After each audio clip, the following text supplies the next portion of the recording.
Hello again, everyone. Happy Valentine's Day. For you that don't have a partner, neither do I. So it's gonna be quite a lonely day for me.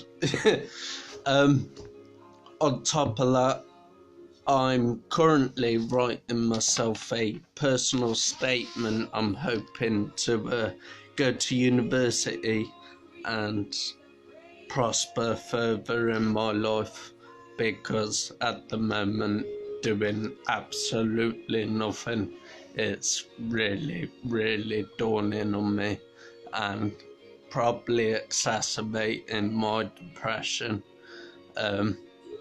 So there's a word of advice for people who do have MS and can't necessarily go to work and do that sort of stuff. I'm trying to make life more beneficial for myself. I'm applying for university. I'm going to the gym. I've become a bit more outgoing. My counsellor said to me that I need to get out and do more stuff. Attack my fears, not attack, confront my fears of being out and being judged by others. I'm sure most of you can see I'm quite a confident person. I'm more than capable of talking to any Tom, Dick and Harry and not being so much of a recluse and being avoidant of strangers.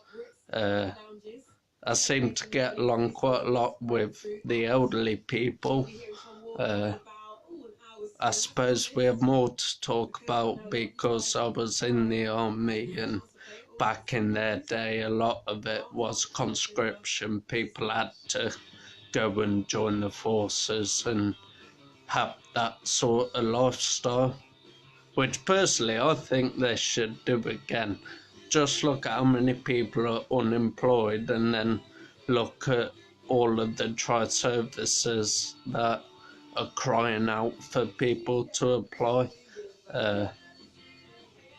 I know, looking at television and advertisements and whatnot, the forces are crying out. That's all of them. That's the RAF, that's the Navy, that's the Army. All of them, I'm sure. If you looked at the spooks as sort of job roles, so like MI5, MI4, and doing it all like Secret Service, that sort of stuff, they're all crying out for it. You've even got the telly programme, SAS, Who Dares Wins, the programme about civilians going and doing the part of the training programme. But yeah, if you look here, if I get it in the camera, I'm currently just writing myself bullet points. My stepdad said to me that I should do it like this: write down bullet points and then research people's personal statements, and then I could extract a bit from that and pull a bit from my own life. And yeah, here's just a few of the points I've come up with. So I've got my 2 years in the army, 2 years care work. I'm really sorry, I'm getting really close to the camera, but I'm trying to read.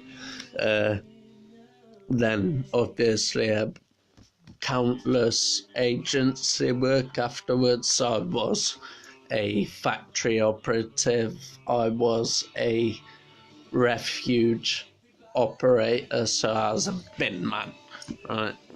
There's a nice way you could put it, but yeah, I was a bin man. I was a recruitment consultant in Strelly. Obviously I did care work as well as being an agency worker. I've done so much. I've been a van driver. I've done all sorts, and none of it's really got me to anywhere apart from being able to scrimp and scrape in my lifestyle. And obviously at the time when I was doing agency work, I lived in Wiltshire, and the amount of money you had to earn to be able to have a healthy lifestyle was extortionate in comparison to up here in the East Midlands. So yeah, there's that. Then I've spoke about I'm doing my MS blogs. I've said I've lived all over the world, which I have. I was born in Germany.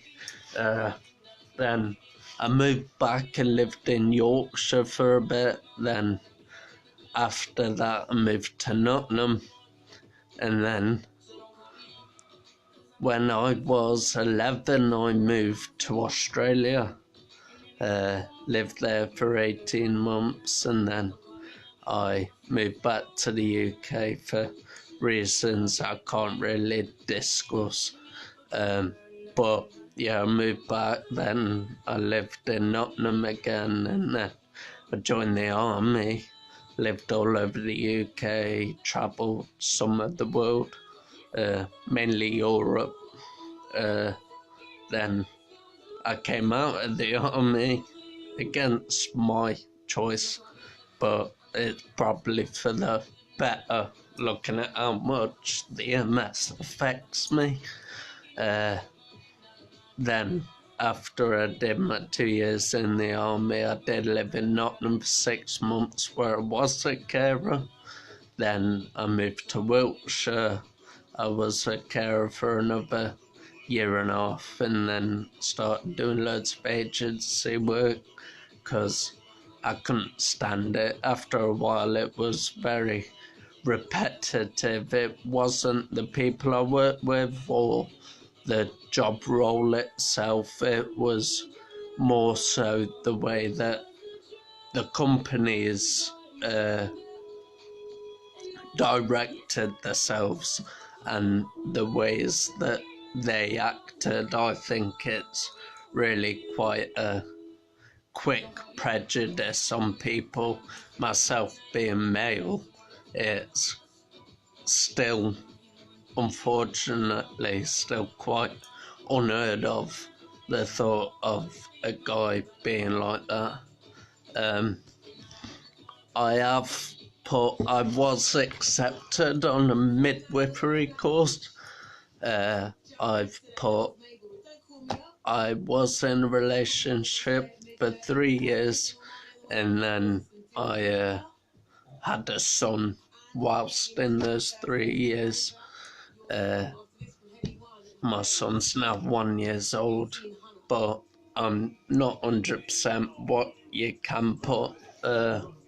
If I spoke about my qualifications, I've got all A's to C's in school. I've got City and Guilds in IT. I used to have a forklift license. That's another one of my agency jobs. What else? As well as that, I've got advanced maths, so university level qualification in mathematics. I've got 10 UCAS points for that. And then I've got my health and social care extended diploma, which is somewhere between 120 and 180 UCAS points, but I'm not 100% to be honest. But yeah, that's all I've spoke about so far on my bullet points. And if anyone's got any ideas, anyone who has been to university or anyone who's got really quite a good way they've laid out, like a CV or something, then please feel free to send me. any ideas of your own, and hopefully, given that I get this personal statement sorted, I could possibly start university in September. I'm hoping to go for the level 5 in health and social care. I'm not 100% whether that's 2 years or 3 years, but I know upon completion then it's more like management roles, and I will financially be able to support myself as well as my 2 sons. Obviously, one of them isn't biologically mine, but I've taken him on as my own. I haven't seen him for a while, but that's not because of me. I don't want anyone to think I'm one of your stereotypical dads that have a kid and bugger off, essentially. But I'm doing everything I can. I'm still buying him like gifts and stuff, so that when I have had my other son, my youngest, when he's gone back, I have given his mum gifts for him. Obviously, I'm not like trying to win her back or anything. That's the last thing on my mind. I'm trying to sort my life out. But yeah, if anyone's got any ideas, please let us know. I have spoke about doing these vlogs. I have included that it's on YouTube as well, so I'm sure they'd be able to find me. Hopefully they'd be able to get a bit more of a knowledge about me and how I've been affected through the past years. And yeah, fingers crossed all of that pans out just right for me.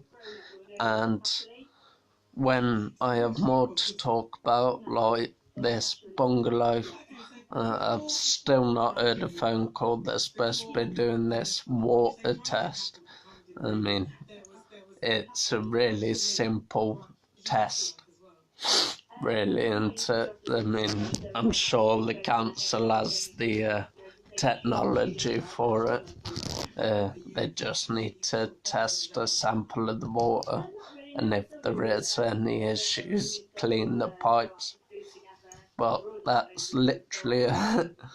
So yeah, I'll keep you all posted on if I get a phone call at some point this week. I say that there's only one more day that they could contact me after today. And yeah, for all you lovebirds, I hope you have a good Valentine's Day, and I hope all is well. So yeah, thanks for watching everyone, and I will see you or witness that you've viewed my video, and yeah, hopefully next time I'll have a bit more to talk about other than myself. So yeah, cheers guys, bye.